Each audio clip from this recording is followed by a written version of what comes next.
प्रश्न संख्या 41। माफी मांगो श्री रवि किशन जी। माफी मांगो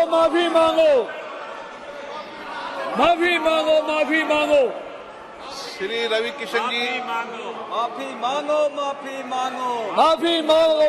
मांगो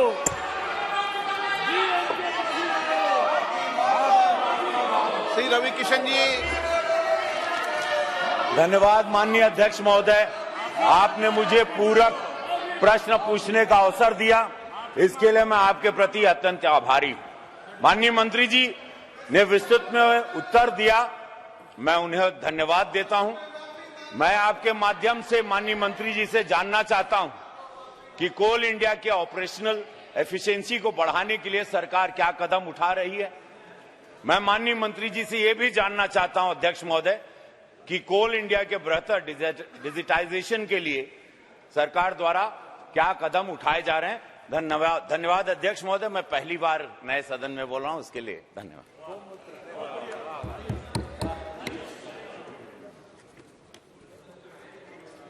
सर, ओवरऑल कोल प्रोडक्शन के बारे में प्रश्न पूछा गया है। सर, मेन क्वेश्चन है कोल प्रोडक्शन के ऊपर डिजिटाइजेशन और जो नया टेक्नोलॉजी कोल प्रोडक्शन में और ओवरऑल जो कोल इंडिया में और जो हमारा सब्सिडरी है उसमें डिजिटलाइजेशन के लिए बहुत बड़ी मात्रा में काम चल रहा है सर।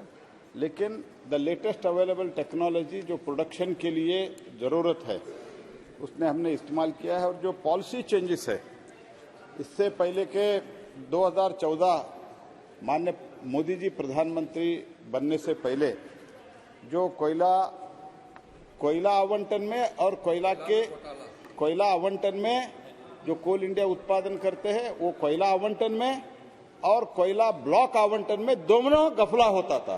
लेकिन आज हमने इतना ट्रांसपेरेंसी लाया है, कोई भी किसी भी लेवल का व्यक्ति, मंत्री सहित किसी भी व्यक्ति 1 किलो कोयला किसी को डिस्क्रिशनरी नहीं दे सकते हैं। एक भी कोयला ब्लॉक हम डिस्क्रिशनरी आधार पर नहीं दे सकते। इतना ट्रांसपेरेंट सिस्टम हमने लाया है और इसके कारण देश में कोयला का उत्पादन भी बढ़ा है। जो सिर्फ 565 मिलियन टन 540 मिलियन टन होता था, इस बार हम 1 बिलियन टन हम उत्पादन करके देश को आत्मनिर्भर बनाने के लिए हम बहुत बड़ा स्टेप्स लिया है। और आने वाले 2 वर्ष में पूरा सब्स्टिट्यूटेबल जो कोल है उसका इंपोर्ट हम पूरा बंद करने वाला है। Honourable member supplementary. No supplement. Shrimati Locket Chatterjee. धन्यवाद अध्यक्ष महोदय, बहुत बहुत धन्यवाद मंत्री जी ने जो जवाब दिए हैं।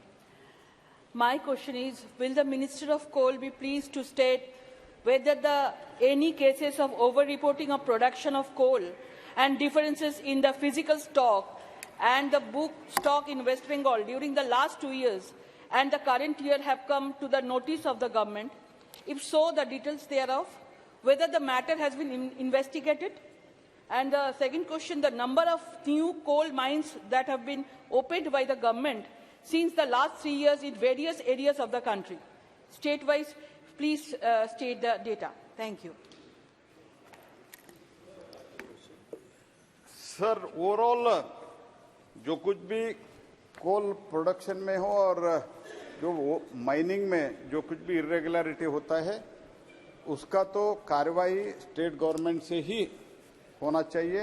हमने बार बार लिखते रहते हैं कि कोयला में हो और माइंस में हो तो जो कुछ भी इरेगुलरिटीज इलीगैलिटी हो रहा है उसके बारे में, अवैध खनन वगैरह हो रहा है उसके बारे में लिखते रहते हैं। और जो वेस्ट बंगाल में हो रहा है उसके बारे में हमने स्टेट गवर्नमेंट को कार्रवाई के लिए बहुत बार लिखा है, आगे भी लिखते रखेंगे। और इसमें जो कोयला नया जो हम कोल ब्लॉक्स के बारे में हम अभी तक कमर्शियल कोल माइनिंग में 91 कोल ब्लॉक्स ऑक्शन किया है। उसमें तो एक्चुअली ये रिलेटेड क्वेश्चन नहीं है, उसमें तो कुछ प्रोडक्शन शुरू किया है। इस बार कमर्शियल कोल माइन से ही हमारा 15 मिलियन टन उत्पादन हो जाएगा। ये रिकॉर्ड है, पहली बार कमर्शियल कोल माइनिंग में हमने प्रोडक्शन शुरू किया है। श्री रमेश मांझी जी। Thank you, Speaker sir. The state government of Odisha has been demanding that the rate of royalty on coal should be enhanced from 14% to 20% on the sale value. The rate of royalty on coal has not been revised even after lapse of more than 9 years. Will the government consider enhancement of royalty on coal? Thank you, sir. Concerned, royalty should be whatever the royalty rate of the royalty, that has to be every 3 years, not before every 3 years. It doesn't mean that every 3 years हमको revise करना ही ऐसे नहीं है. But the question is, in recent years, after Honorable Prime Minister gave a direction for the auction, after that the auction regime शुरू होने के बाद जो अभी प्रीमियम है वो प्रीमियम भी राज्यों को मिल रहा है, उसके साथ डीएमएफ वो भी मिल रहा है। कुल मिला के हमको एनमेट में भी कोल से हम पैसा ले रहे हैं। कुल मिला के राज्यों को प्रीमियम भी मिल रहा है, प्रीमियम के साथ साथ रॉयल्टी के साथ प्रीमियम भी मिल रहा है। और it is on ad valorem basis, means अगर आज को जो प्राइस है उसके ऊपर एडोलोरम के बेसिस पर रॉयल्टी और प्रीमियम दोनों चार्ज होता है। इसीलिए गत 3-4 वर्ष में, कम से कम गत 3-4 वर्ष से जो प्रीमियम के साथ हमने ऑक्शन शुरू किया और 15 से कैप्टिव माइन में जो हमने ऑक्शन शुरुआत की है उसमें तो प्रीमियम भी मिल रहा है, रॉयल्टी भी मिल रहा है। इसलिए हम अभी तो विचाराधीन में नहीं है, जब विचाराधीन हमारे कंसिडरेशन में आता है हम सोच के विचार करके बताएं। Question number 42 Shri Sunil Kumar Pintu. प्रश्न संख्या 42। माननीय मंत्री जी, माननीय सदस्य,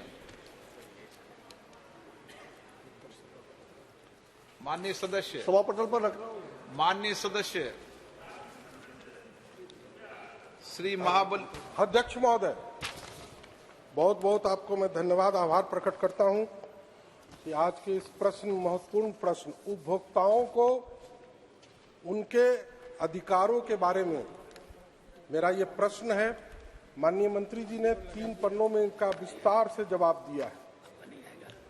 अध्यक्ष महोदय, मैं आपके माध्यम से सरकार से ये जानना चाहता हूं कि उपभोक्ता संरक्षण अधिनियम 2019 की धारा 38/7 में निर्धारित है कि प्रत्येक शिकायत का यथासंभव शीघ्र निपटान कर दिया जाएगा, परंतु आज राज्यों में कंज्यूमर कोर्ट में जितने केस लंबित है, या तो कंज्यूमर कोर्ट में मेंबर नहीं है तो कहीं चेयरमैन नहीं है, और अगर है भी तो इतनी तारीखें पड़ रही है कि उपभोक्ता कंज्यूमर कोर्ट के चक्कर लगाते लगाते थक जा रहा है। उसे जो ये कानून बना है, इस कानून का सही उसे न्याय नहीं मिल पा रहा है। आप सरकार बतलाने का कष्ट करेंगे, आपके माध्यम से मैं जानना चाहता हूं कि कोई, आपने तो समय सीमा निर्धारित कर दी, परंतु उस समय सीमा में उपभोक्ता कोर्ट, कंज्यूमर कोर्ट उपभोक्ताओं को न्याय नहीं कर रहे हैं। आज उपभोक्ता लुभावनों सुहावने में बात, माननीय सदस्य, स्टेट के कंज्यूमर कोर्ट या सेंटर के कंज्यूमर कोर्ट? दोनों कोर्ट की मैं बात कर रहा हूं महोदय, मैं दोनों की बात कर रहा हूं।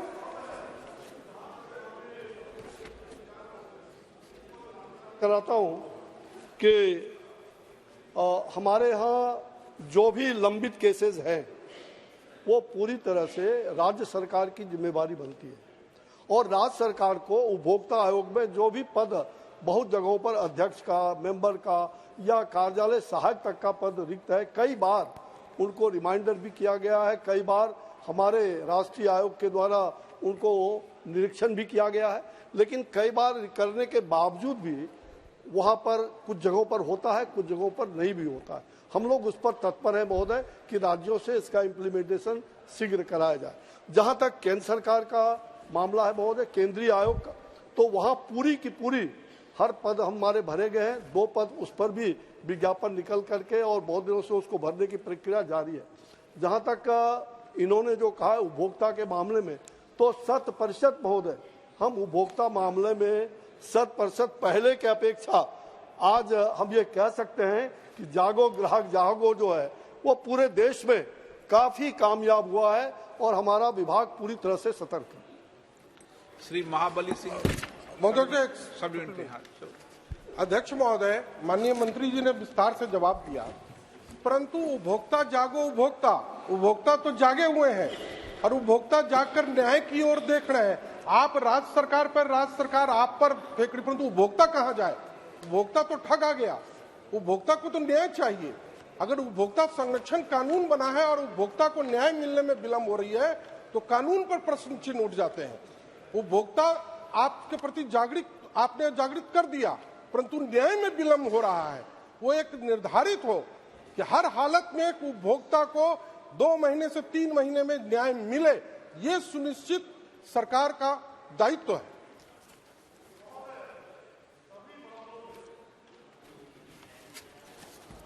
जो उपभोक्ता की शिकायत आती है महोदय, जो 21 दिनों के अंदर उनको, जिसमें किसी प्रकार का बहुत परीक्षण का सवाल नहीं होता है, उसको 21 दिनों के अंदर देना है जवाब और 3 महीने में उसका निपटान करना है।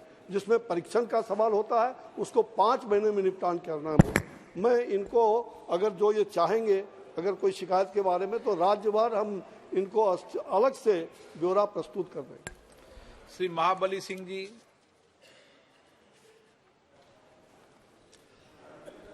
अध्यक्ष महोदय, उपभोक्ता संरक्षण अधिनियम 2019 के धारा 38(7) में यह निर्धारित किया गया है कि किसी भी मामला को 5 माह के अंदर निपटाया जाएगा। लेकिन महोदय 2021 से 22, 20 से 21, 21 से 22 और 22 से 23 3 साल में लगभग जिला, राज्य और केंद्र में जो भी हमारे आयोग बने हैं, लगभग 24 लाख ऐसे मामले पड़े हुए हैं जिसका निपटारा अभी तक नहीं हो सका है।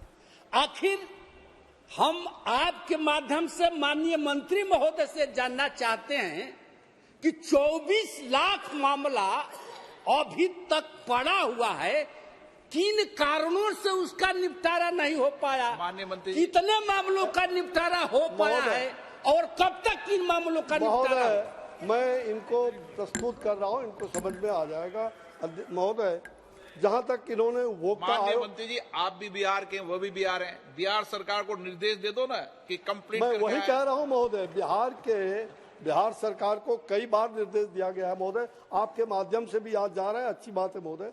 महोदय, जहां तक इन्होंने कहा उपभोक्ता मामले का जो हमारे पास में हेल्पलाइन है, उसमें लगभग हमने 100% नमूनों का निपटान किया है महोदय। 2021 में 6,74,820 था कुल शिकायतें, 6,74,820 हमने निपटान किया, 100% महोदय। उसी प्रकार 21-22 में महोदय 7,44,625 था, हमने पूरा किया 100%।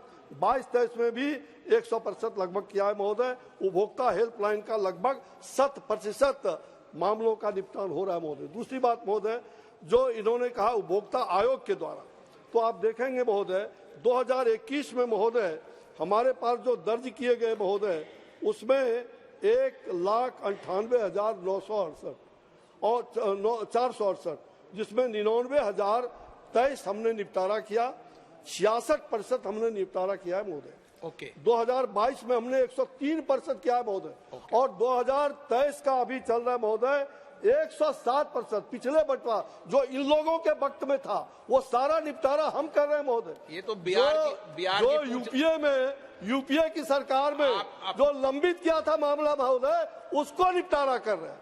ये है सरकार।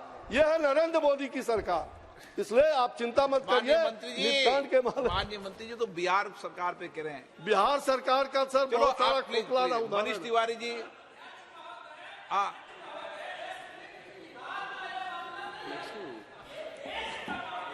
मनीष तिवारी जी, माननीय सदस्य प्लीज।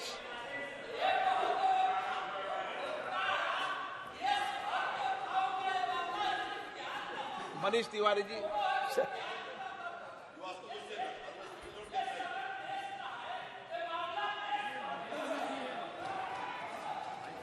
माननीय सदस्य please. Manish Tiwari ji. Thank you very much, Mr. Speaker, sir. Mr. Speaker, sir, pendency in the consumer courts is a definite problem, and you cannot run away from that problem. Today, it takes as much time to get a consumer complaint addressed as it takes for a civil suit to be disposed of. My question is in two parts. Has the ministry done any study whereby they have analyzed the time which is taken on an average to dispose of a complaint in the district forum, in the state commission, and in the national commission vis-a-vis the disposal of a civil suit, in a court of original jurisdiction and the appeals thereto? Number two, does the ministry, given the level of pendency which is available, have any plan to increase the capacity of the district forums and possibly provide for far more benches than which are there? Because the problem is the complaints are many. The people who have to redress or adjudicate on those complaints are very few. And obviously there will be a pendency, and the only solution is an exponential increase in the capacity at the level of the district forums so that it can be addressed. महोदय, Honorable, I think Mr. Manish Tiwari has raised a very important point, particularly given that he's an eminent lawyer. I'm sure he understands that how the process has been crafted and how it is being implemented. At the outset, let me also share with Mr. Tiwari and all the other honorable members through you, sir, that this was an area which had remained neglected for far too long before 2014. You could make complaints on a variety of numbers. There were 8 or 10 different numbers on which complaints could be registered. You could register complaints in only a few languages, possibly only 2 when we came in 2014. The process of disposal was completely unmonitored, and in 2014 when we came in, we inherited a broken system. I'm happy to share with the House through you, sir, and I'm sure Manish ji will be happy to hear. We have introduced now several languages in which consumers can make their complaints. For the record, I think 17 languages today, in which through a toll-free number, a single number, 1915, and I would urge members to propagate this in your respective areas, 1915, a simple one number for all consumer complaints in 17 languages. We expanded the call center capacity significantly so that it works for 12 hours against the 6 or 7 it used to work earlier. So 8 a.m. to 8 p.m. and we were ready to do 24 hours. But we found that there was not much traction beyond 8 o'clock in the evening. So we've got a 12-hour helpline in place. And thanks to the omni-channels that we have used through an IT-enabled portal, it could be WhatsApp, it could be SMS, it could be email, it could be the National Consumer Helpline app, it could be the web portal that we have, the Umang app. We have a variety of ways in which we are encouraging consumers. जो उन्होंने एक बात कही, जागो ग्राहक जागो, हम वास्तव में ग्राहकों को उनके अधिकार के लिए जागृत कर रहे हैं और सुनिश्चित कर रहे हैं कि उनकी बात सुनी जाए. तो उसके कारण कंज्यूमर कंप्लेंट्स बड़े मात्रा में बढ़ी, far more than we had seen ever in the past. अब लोगों को विश्वास आया कि अगर हम कंप्लेंट करेंगे तो उस पर उचित कार्रवाई होगी. दूसरी बात, हमने टेक्नोलॉजी की सहायता ली, चाहे वो आर्टिफिशियल इंटेलिजेंस हो, चाहे वो अलग अलग कंप्लेंट्स की मूल बेस में जाना, उसकी जड़ों में जाना, रूट कॉज एनालिसिस करना कि कंप्लेंट का कारण क्या है, और इसको इंटर मिनिस्टेरियल और राज्य सरकारों या लोकल बॉडीज के साथ बात करके, कई बार इंडस्ट्री एसोसिएशंस के साथ बात करके इसके मूल जड़ में जाके समस्या का समाधान करना शुरू किया। तीसरी बात, समय कितना लगता है उसके ऊपर मनीष जी ने विस्तार से कहा। स्वाभाविक रूप से इसमें भी एक कानूनी प्रोसेस है। हम हर एक को मौका देना चाहते हैं कि वो अपनी बात रखे, लेकिन हम ये भी नहीं बनाना चाहते हैं कि कोई इससे गलत काम करे। तो जो जिसके खिलाफ कंप्लेन होती है उसकी बात भी सुननी पड़ती है।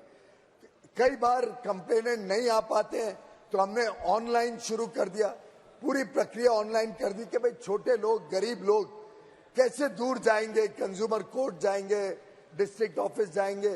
तो अब ये शुरू कर दिया कि आप नजदीकी, जो मोदी जी ने लगभग देश में 3.5 लाख से अधिक हेल्प सेंटर शुरू किए हैं, उन सेंटर्स में जाके अब व्यक्ति ऑनलाइन भी अपनी पेशी कर सकता है, क्या बोलना चाहता है कर सकता है। तो टेक्नोलॉजी के माध्यम से कंज्यूमर्स को सीएफसीज के पास जाके वो अपनी कंप्लेंट के ऊपर कार्रवाई मांग सके, ये भी सुनिश्चित किया। लेकिन जो कानूनी प्रक्रिया है जिसमें हियरिंग देनी पड़ती है, जिसमें वकील आते हैं, वकील को सुनना पड़ता है, वकील कई बार एडजर्नमेंट मांगते हैं, उसको हम नजरअंदाज नहीं कर सकते। ये कानून की प्रक्रिया मनीष जी मेरे से ज्यादा जानते हैं। तो प्रक्रिया के हिसाब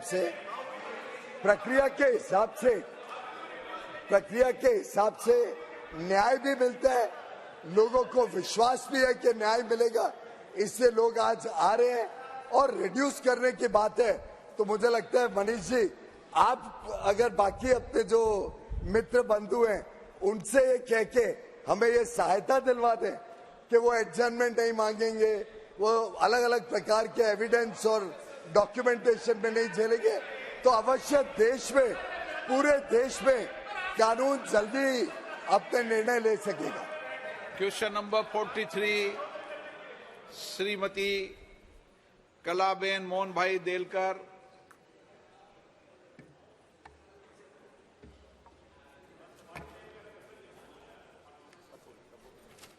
प्रश्न संख्या 43।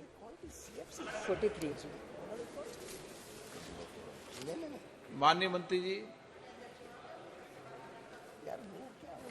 माननीय सदस्य,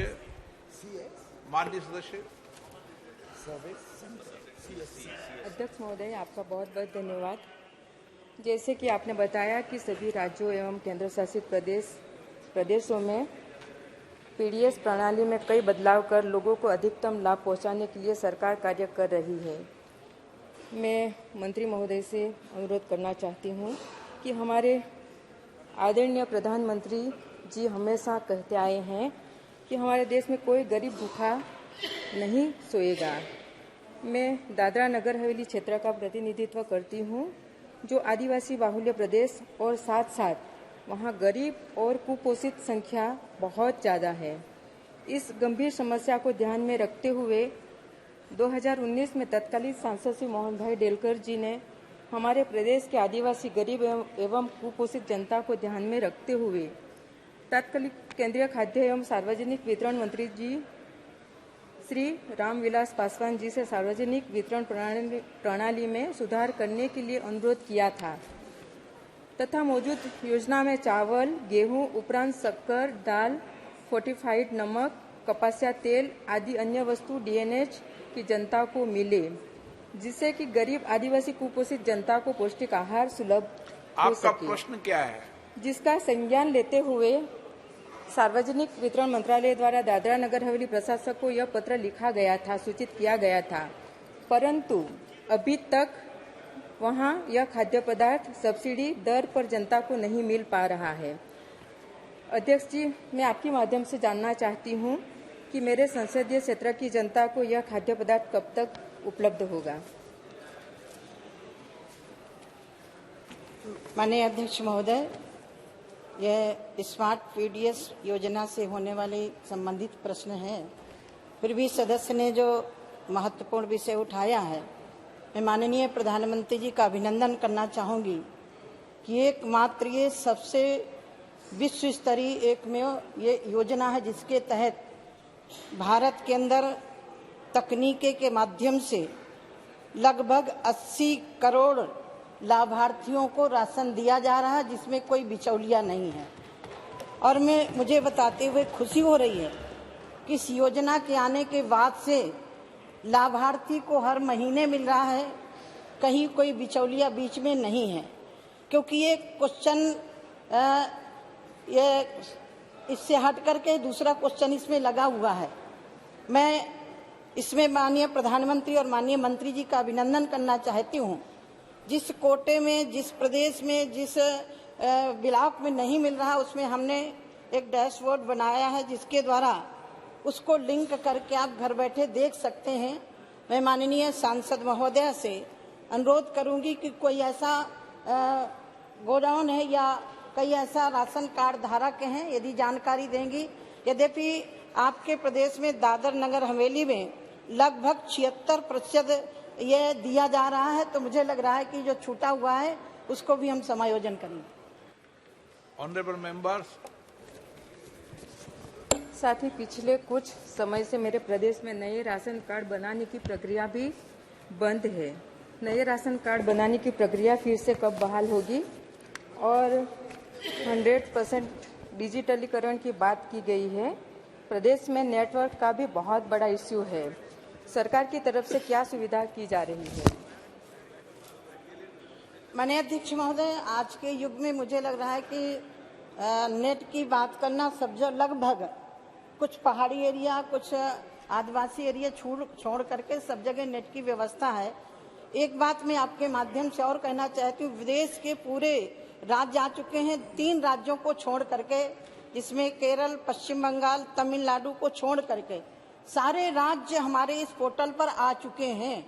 और ये पोर्टल सिर्फ लाभार्थियों के लिए नहीं है, ये पोर्टल किसानों से संबंधित है, खरीदारी से संबंधित है। एक पोर्टल के अंदर हमारे मंत्री जी और माननीय प्रधानमंत्री जी का उद्देश्य है कि सारा का सारा खरीदारी से लेकर के उपभोक्ता के वितरण तक का एक पोर्टल पर आए। विषय इस संबंधित है।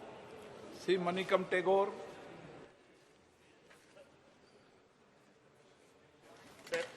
Thank you, sir. Sir, we are all aware of the historic National Food Security Act, which was passed in 2013. Aim was to provide poor Indians quality food. In the NORC plays an important role, and I appreciate the work of the government on building that thing. Will the Honourable Minister share the states in which the maximum number of ration card holders which has shifted from one other state, and the data regarding that? And if there is an issue, what is the grievance redressal mechanism which works? Thank you, sir.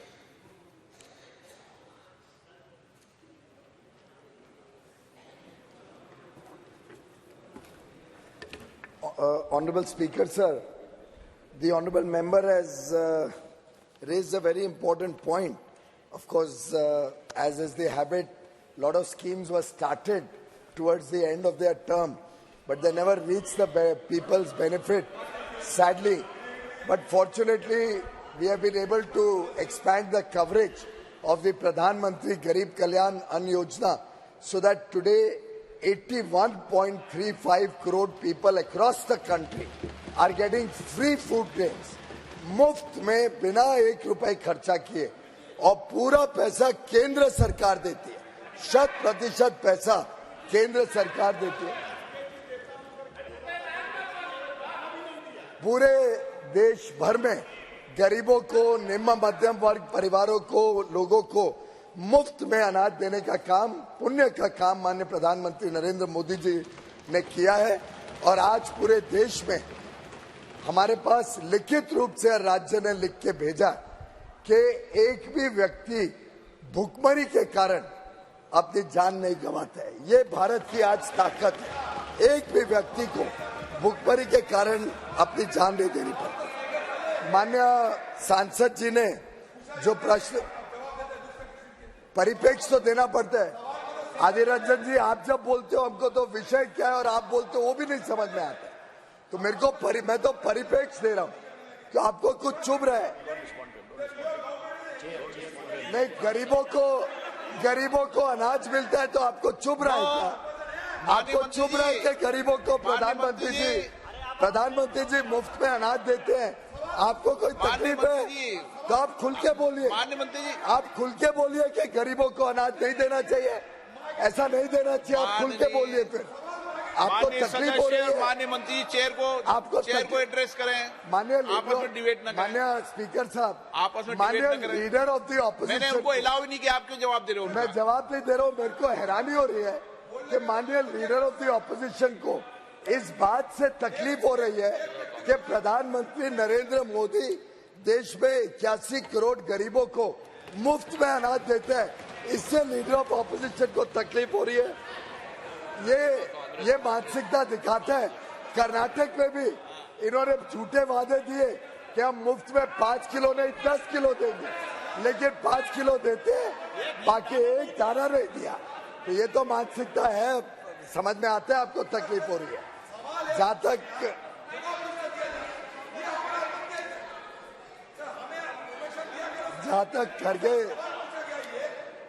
तक मलिक ठाकुर जी की बात है, हम कभी इस देश में लोगों को बांटते नहीं है। इनकी इच्छा यही रहती है कि लोग कितने माइग्रेट हुए, इधर से उधर कितने लोग गए, और ये मानसिकता तो इनके रोज के बयानों में भी दिखती है। कभी बोलते हैं उत्तर भारत दक्षिण भारत में बांट देते हैं देश को, कभी अलग अलग जाति में बांट देते हैं। ऐसे ही वो चाहते हैं कि माइग्रेशन कितना हुआ। प्रधानमंत्री नरेंद्र मोदी ने one nation one ration card लाने से देश को जोड़ा है बजाय के बांटने के। अब हम ये नहीं देखते कि व्यक्ति किधर से माइग्रेट हुआ। अब हम लिंक नहीं करते किसी को कि राशन कार्ड मेरा इस दुकान से, इस जिले से, इस गांव से जुड़ा हुआ है। अब पूरा भारत में मेरा राशन कार्ड चलता है, और राशन कार्ड स्पीकर साहब जेब में लेके नहीं घूमना पड़ता है। अब अंगूठा ही राशन कार्ड है, हमारा आधार नंबर ही हमारा पहचान पत्र है। वो लेके one nation one ration card के तहत जो टेक्नोलॉजी मोदी जी ने देश को दी है, आज व्यक्ति देश में किधर भी जाए उसको राशन मिलेगा, जब चाहे उसको राशन मिलेगा, टुकड़ों में चाहे तो टुकड़ों में मिलेगा। ये देश को जोड़ने का काम टेक्नोलॉजी की सहायता से किया गया है। कृपया करके देश को बांटने का काम बंद करो, माइग्रेशन की बात मत करो। ये टुकड़े टुकड़े की मानसिकता देश को बहुत खतरनाक नुकसान दे रही है। कभी कोई इनका व्यक्ति बोलता है दक्षिण भारत में कुछ है, उत्तर भारत में कुछ है। क्या ये सब अपने आप को एसोसिएट करते हैं उस माननीय सांसद से जिसने देश में आपके सदन में कल जो वक्तव्य दिया था? क्या ये उससे अपने आप को जोड़ के, क्या ये इंडिया अलायंस के सब माननीय सांसद इस प्रकार से देश को तोड़ना चाहते हैं? ये जरूर इसका जवाब देना चाहिए। क्वेश्चन नंबर 44 श्री राजेश नारायण भाई। प्रश्न संख्या 44। माननीय अध्यक्ष जी, उत्तर सभा पटल पर प्रस्तुत है। माननीय सदस्य। माननीय अध्यक्ष जी, मैं आपके माध्यम से मंत्री जी से जानना चाहता हूं कि किसानों को गन्ना भुगतान जारी करने और चीनी क्षेत्र को वित्तीय संकट से बाहर लाने के लिए केंद्र सरकार द्वारा पिछले 9 वर्षों में कितनी वित्तीय सहायता प्रदान की गई है, और इसमें गुजरात राज्य को कितनी राशि जारी की गई? मैंने मौका दिया ना, मैंने उनको मौका दिया।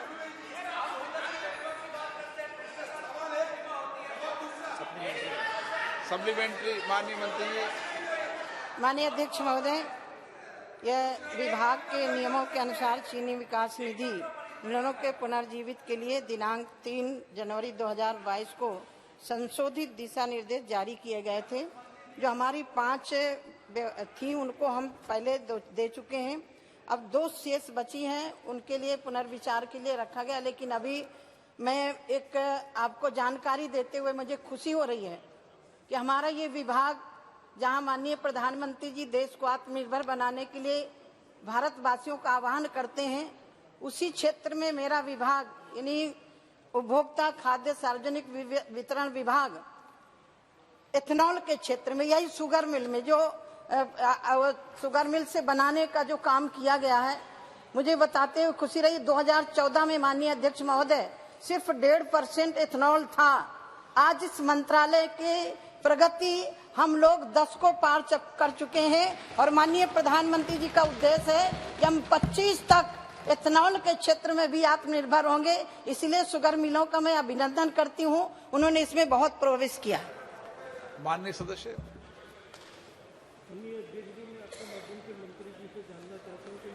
निर्वाचन क्षेत्र में आवाज नहीं आ रही, 2 चीनी मिलें हैं। आवाज नहीं आ रही। हाँ बोले, माइक चालू हो जाएगा।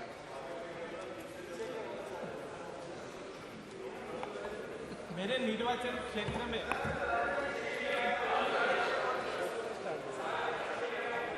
निर्वाचन क्षेत्र में तालाला और कोडिनर जो काफी समय से बंद पड़ी है, क्या चीनी विकास निधि के अंतर्गत बंद पड़ी चीनी मिलों को पुनर्जीवित करने हेतु कोई वित्तीय सहायता का प्रावधान है?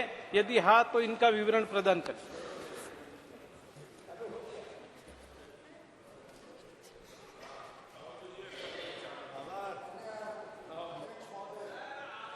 बताते हुए बड़ी खुशी होती है कि जो पहले चीनी के जो हमारे गन्ना किसान थे, उनको जो तकलीफें झेलनी पड़ती थी और गांव-गांव ये दृश्य देखते थे कि लोग अपने भुगतान के लिए भटक रहे हैं, चीनी मिलों के पीछे भाग रहे हैं और महीनों तक, कई बार वर्षों तक चीनी मिलों की तरफ से भुगतान नहीं होता था। गन्ना किसान परेशान रहते थे। आज पूरे देश में पिछले चीनी का जो सीजन था, उसका लगभग 98-99% गन्ना किसानों का भुगतान पूरी तरीके से हो गया। मात्र देश में 2-3 मिल रह गई हैं जो अपना भुगतान नहीं कर पाई। प्रधानमंत्री नरेंद्र मोदी जी की जो सोच है, उसके कारण इथेनॉल का अभी बहन ने बताया, प्रोडक्शन इस साल इतना बढ़ा कि 12% में ब्लेंड हो रहा है। उसके कारण कई सारी चीनी मिलें जो बंद हो गई थी, वो अब शुरू हो गई हैं। वो अब शुरू होने के कारण और प्रॉफिट में आने के कारण नई नौकरी के अवसर दे रही है, गन्ना किसानों को भी प्रोत्साहित कर रही है। मैं चाहूंगा कि आप भी अपने क्षेत्र के मिल को स्टडी करवाएं, कुछ जरूरत पड़े तो हमारा विभाग मदद करने के लिए तैयार है। लेकिन जो भी चीनी का क्षेत्र है, वहां पे आप इथेनॉल का प्लांट साथ में जब लगाते हैं, तो चीनी का बेचने से जो कमाई होती है, उसके साथ जो रेसिड्यू रह जाता है, सी मोलासेस, उसको इथेनॉल में कन्वर्ट करा जा सकता है। तो एक प्रकार से सर्कुलर इकोनॉमी के कारण आज देश की सभी चीनी मिलें प्रॉफिट में आ रही हैं। यहाँ तक के सहकारिता क्षेत्र में, देश भर में सहकारिता क्षेत्र में तकलीफ थी, चीनी मिलें बंद थी, वो सब चीनी मिलें भी आज शुरू हो गई हैं और सहकारिता में भी आज बहुत बड़ा उत्साह देखने को मिलता है चीनी के काम। Shri TR Balu ji. Sir, what do you want? उनको माफी मांगना चाहिए। सर, माफी तो मांगना चाहिए, उनके नेता हैं। किस प्रकार का बयान इस सदन में दिया है, पहले बालू जी ने माफी मांगनी चाहिए। ये ऐसे कैसे सदन चलेगा? ये क्या तरीका है कि हाउस में कोई भी व्यक्ति कुछ भी बोल के चले जाए? प्लीज